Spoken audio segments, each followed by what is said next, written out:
There's no work, people are leaving, heads down, hell man. Folks are grieving, the place is closing down. Now it's time to get out on the town. Oh no, some are down cause no jobs around. Bills piling up to block the punch now. What to do? Go out in the job field. If you want a clean grill, put on a face shield. This is it, y'all. That shit has hit the fan. You better duck and cover if you don't want to get covered cause it's going all over the place, man. This is it, this is it. It works too.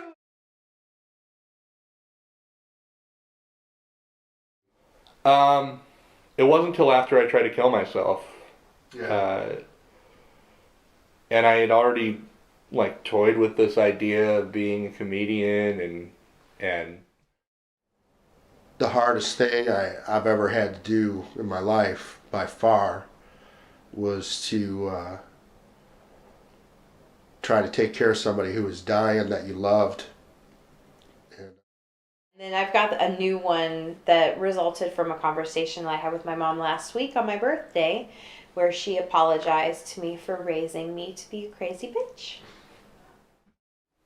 Oh, I mean, Jesus Christ. I could do a list. I mean, you want pure honesty, you got it, man. Like when I was,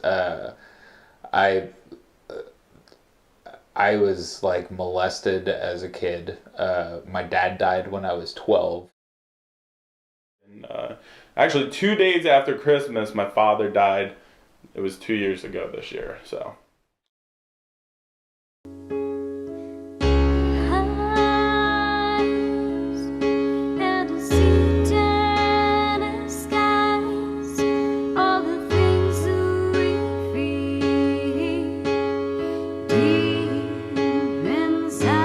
Can't help but think about the end game sometimes.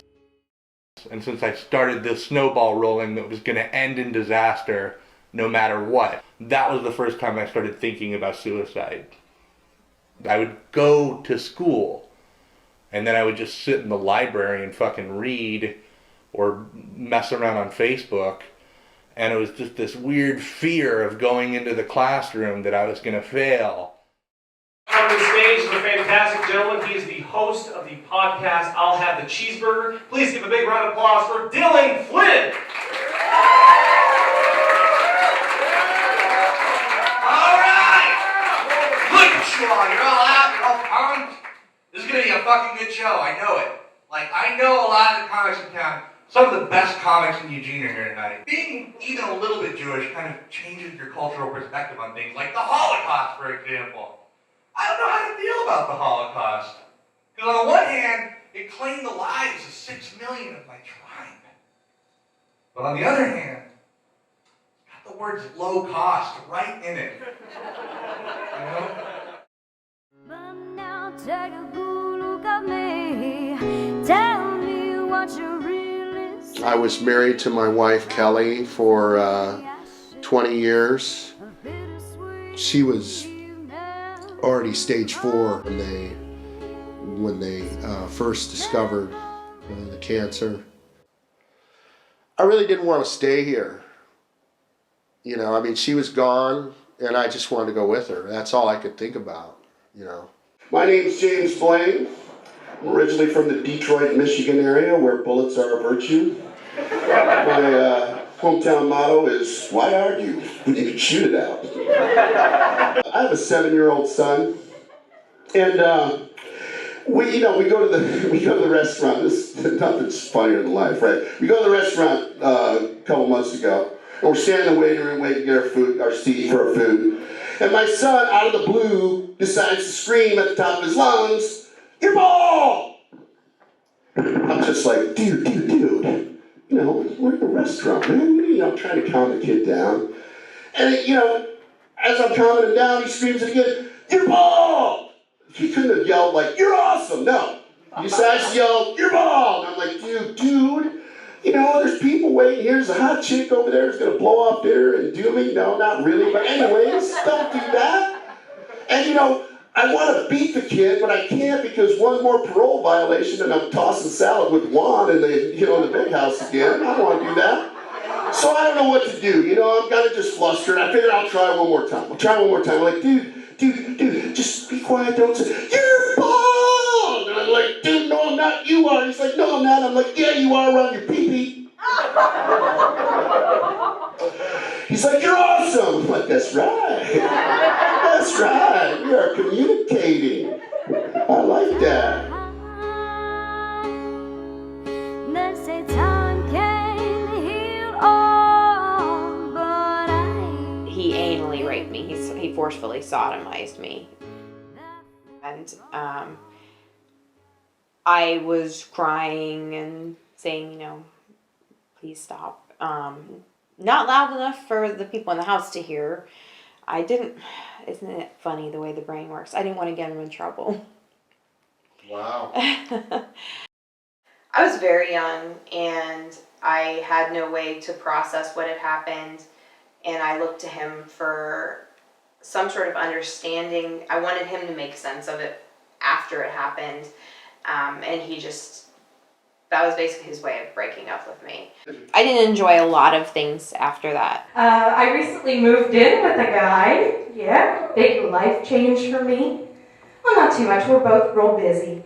So we really only see each other when we're kind of vegged out in front of the couch, not really talking. And we do sleep in separate beds and separate rooms. We're platonic roommates, but I'm right at home because it's just like being married, so I feel very comfortable there. You know, that's when I came to grips that my father was dead, because when I got off the stage, I couldn't call him and tell him, be like, yo, I just did comedy, it was awesome, I'm going to be doing this for the rest of my life, it's something I love. Bargaining was the worst step, though. Bargaining really sucked. It was a lot of sleepless nights at my father's grave, just being like, hey, Dad, can you stop this whole dead thing?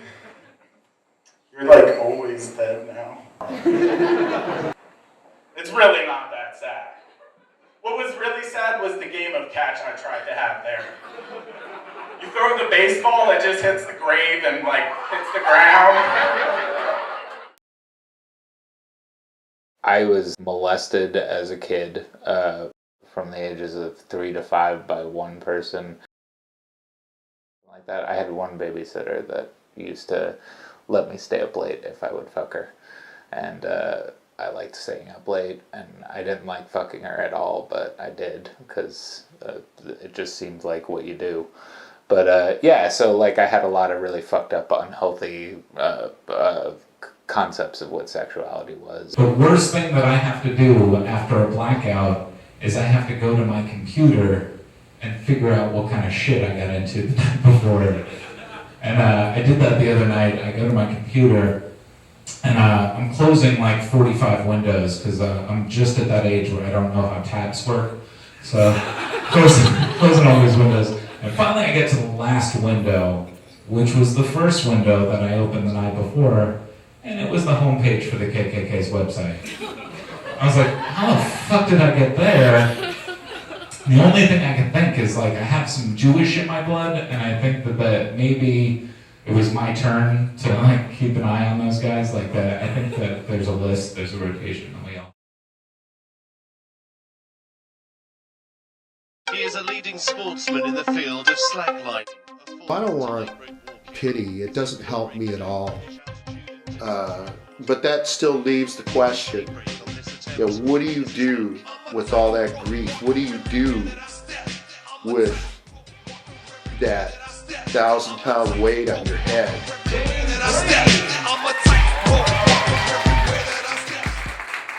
Yeah, you know, the blurry thing, you know, and that's just it. I just don't get it. And maybe you ladies here can help me out with this. Maybe you can help me. What is wrong with this package? Isn't this what you always dreamed about when you were little girls? Isn't that what you talked to your mother about? You're like, Mom, I want a new Barbie.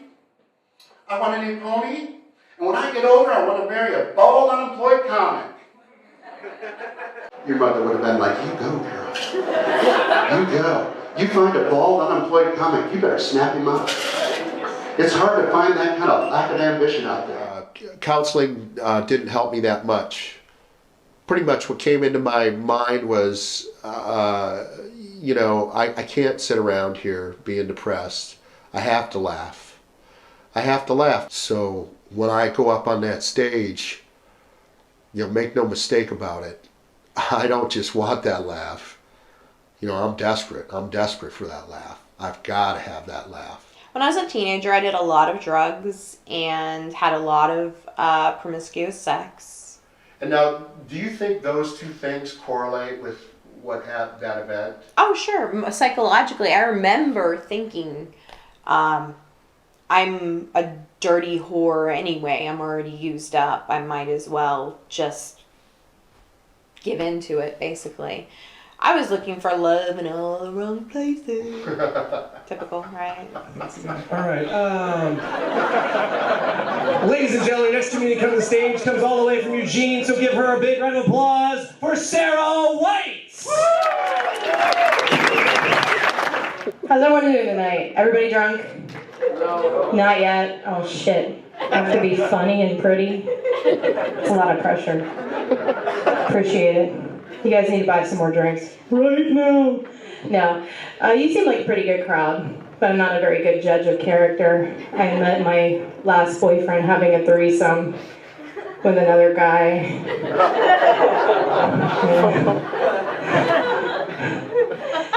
My father died of cancer 2 years ago.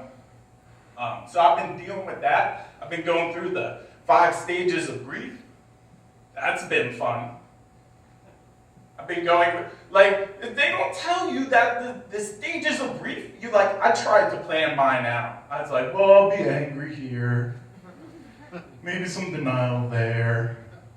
But then acceptance, I'm going to get there soon. But it doesn't work like that. It comes in strange moments. Like denial, that actually happened the day of my father's funeral. After the funeral, we went to my grandmother's house. My cousins from New York were watching the movie Pet Sematary. Does anybody know what that movie is? Great funeral movie. If you don't know what that is, it's an 80s horror flick in which a family pet is buried in an Indian burial ground, comes back to life demonic. Fucking good movie. Bad funeral movie. But it gave me some ideas. I'm like, maybe my dad isn't dead. Did we bury him in an Indian burial ground? We've killed a lot of Indians in the history of America. It was a cry for help, you know. I don't think in my gut I was like ready to die. I was stupid about it because I had no clue where that line was. For all I knew, that was the point of no return, what I popped in my mouth. But I mean, the fact that she said we're getting in the car and going to the hospital, and I said okay, that's clear enough to me anyway, that my goal wasn't really to end my life. It was just, my goal was to look for some other way out of this. So I asked my therapist, and she said, I put you down as having depressive disorder not otherwise specified. I didn't like that, because, okay, to me it kind of seems like that's a diagnosis you give somebody when you just want to send them out of your office with some pills, you don't want to get your hands dirty. I'm giving this lady $150 a week. The idea here is that she will otherwise specify, right? And I said, but can't you give me a little bit more information? She said, look, it's not that important. I said, all right, here's a scenario for you. What if I were to tell you that right now, outside of your office, is a famous movie monster of Cinema Land, and you tell me to go out there and have a fight with him? I'd be like, cool. Which one? And then you'd say, that doesn't really matter. Yes, it fucking does! Because if it's Freddy Krueger, I have to pretend he isn't real, and if it's Jason Voorhees, I have to dress up like his mom and hit him in the head with a hammer. The strategies are different, is my point. And she said, tell me more about how you like to dress up like your mom.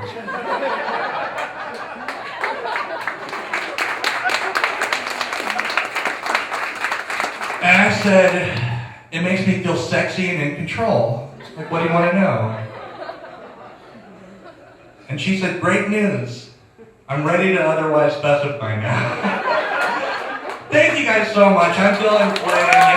So many times tonight. The way it almost feels is sort of like when you hit a bottom of some sort, and the second you touch off of ground again, there's this clarity there, like you peeled something away.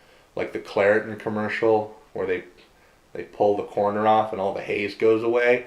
Like suddenly everything comes into hyper focus, you know. And you're still not necessarily healthy in that moment, but there's less fog. Until pain incurs such a blur. So time to refer. More than thoughts, more than value that can't be bought. More than the security of knowing one can't be caught. More molten metal kettle touch and make sure it's hot. Making it more than just about who's being on top. More than.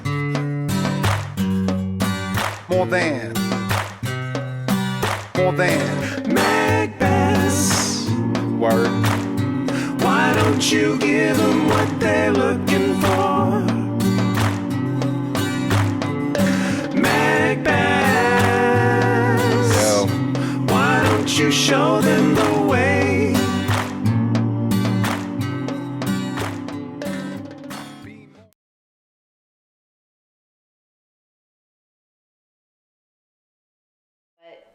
When things don't go well, I can tell, you know, from the audience how they're feeling. Not every joke is funny.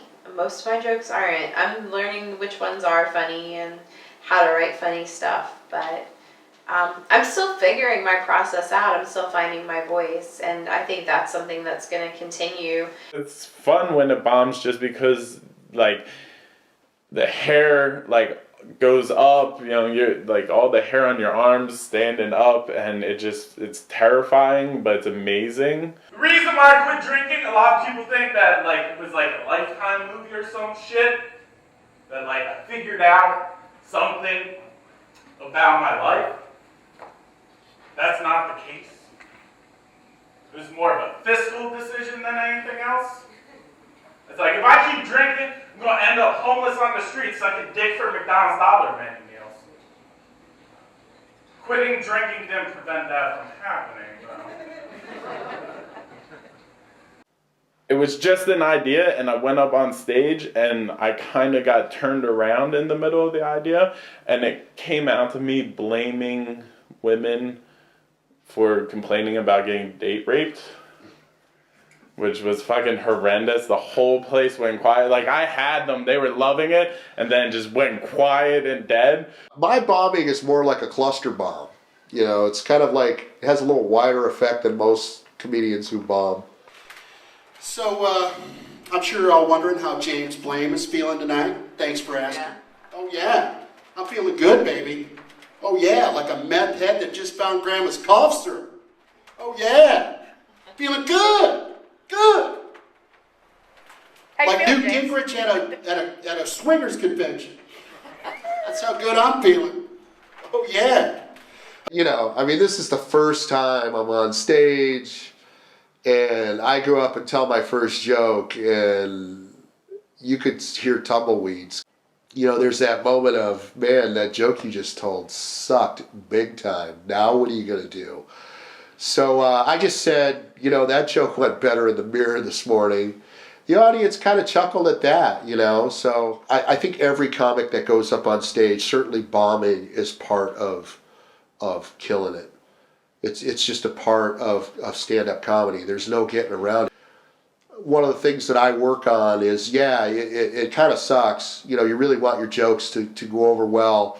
However, I think you have to be in the frame of mind of, I'm going to do my material, and I just hopefully connect.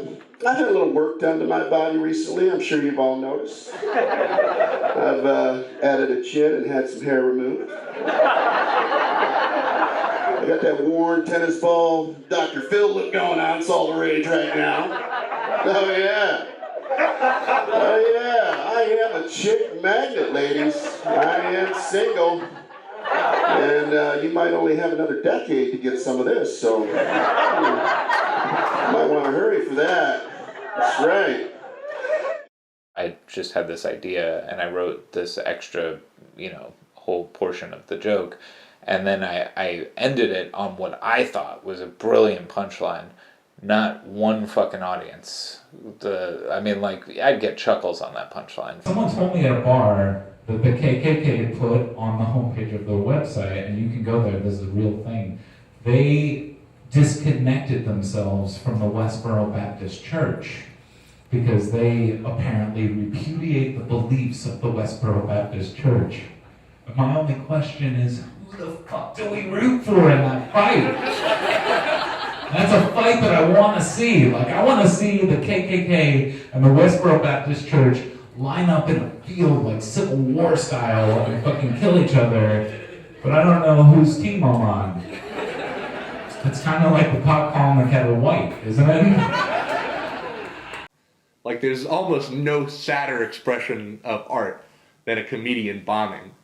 You know, like a bad band, they still kind of go at the end. But a bad set of comedy, man.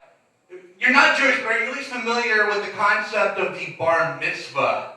Yeah. The coming of age ceremony for young boys of Jewish faith? Ring any bells? How about the bat mitzvah?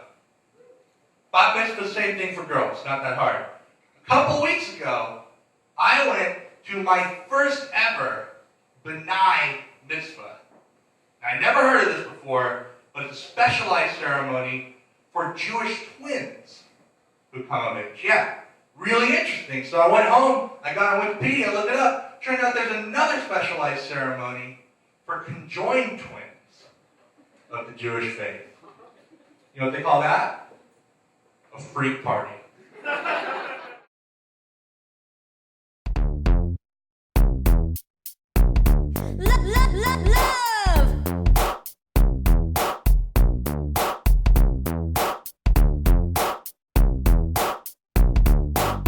This is what's in my notebook. What do you got there, man? This is all my jokes, July 2014. Jokes. And then just bullshit I'm writing. What's on the back page? What back page? There's only like 3 pages. Yeah, I just started it. Can you actually read See, look. You see July 2014, so we're just working on it. This is all new stuff I'm working on. It's just ideas, just premises. Can you just describe the feeling for me? It makes me feel like I have the biggest cock in the world.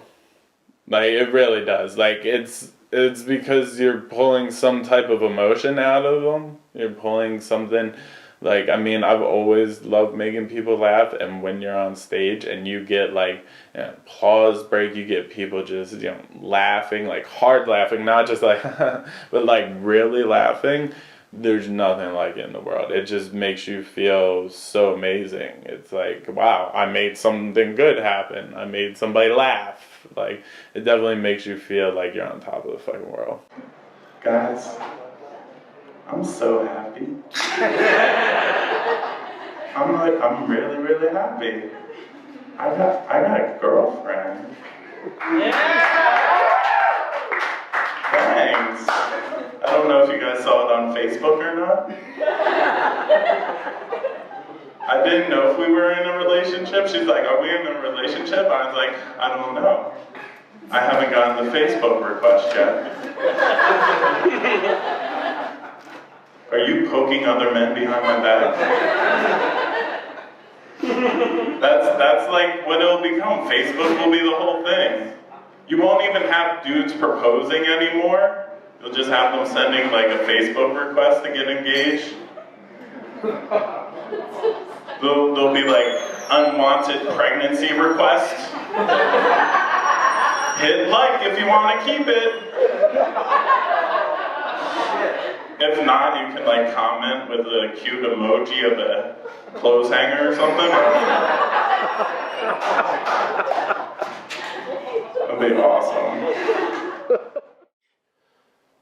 When I come off stage, I always feel good. Even after I bomb, I feel good. There's just a feeling of like,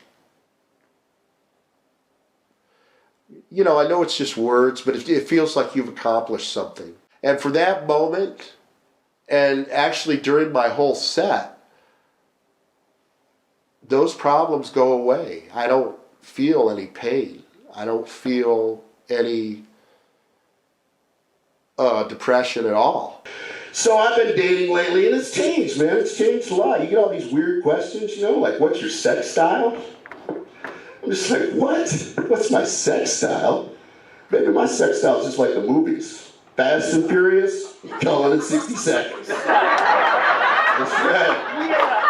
That's right, man. That's me. Mission Impossible. You can throw a lot of those descriptors, those adjectives. Comedy, stand-up comedy for me has made the difference in my life. It's made a big difference. Like total crack to me, having people respond to what I said and getting that reaction, it was amazing. And I didn't mind the places where they didn't laugh because I was so stoked about the places where they laughed. And then there's the other kind of guy, and they're like, hey, what's up? You're like, not much, how about you? Not much. And like 3 days later, you get another message from them, and they're like, hey, how's it going? You're like, good. How are you? Good. So like, I was talking to this guy, and this went on for like 6 weeks. And I was like, finally I had to ask him, what the hell is going on here? Are we in a relationship? Because this is the best one I've ever had. Oh my God. We don't fight or anything. Let's keep it up, baby. When you tell something that you put work into that's honest or that speaks to something about yourself and people laugh, that's like them accepting you in that moment. That's them saying, we get it, we get your take, we approve of it.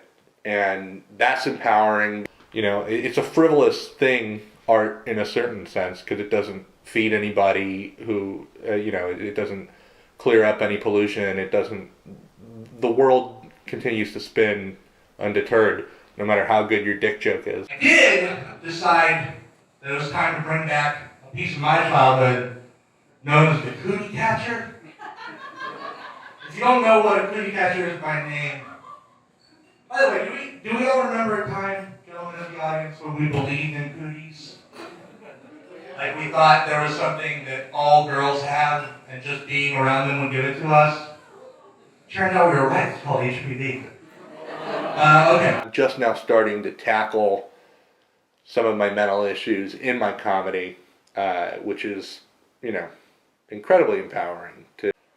And the amount of ground that I've gained in the last year is enormous, and I credit comedy with so much of that, for sure, for keeping me healthy, keeping me sane, keeping me connected. Don't be serious about shit. Nothing in life is serious. Like, even my father dying, it wasn't really that serious. Everything's a fucking joke. Everything should be taken as a joke. I don't think you can get mad at anything, whether it's something real that happens to you in life or if it's just something somebody says. Everything's a fucking joke. With comedy, that has been like an unbelievable beacon of light for me personally on an emotional level, because I can't afford to see a shrink or anything like that. When you can show strangers that you have a common thread with them by relating to them in a way that they find funny, to me I've never found an equal feeling of validation and sense of belonging than that. Katie Matthews coming through with the beat. I'm not, I can talk. This'll be the one to watch. The concrete in the swamp, I can make it bounce a lot. Motivate and make it hard. All I need is one good shot. Hold steady, aim ready. Hit the fan with my confetti. There's my work, people are leaving, heads down, hell man. Folks are grieving, the place is closing down. Now it's time to get out on the town. Oh no, some are down cause no jobs around. Bills piling up to block the parks now. What to do? Go out in the job field. If you want a clean grill, put on a face shield.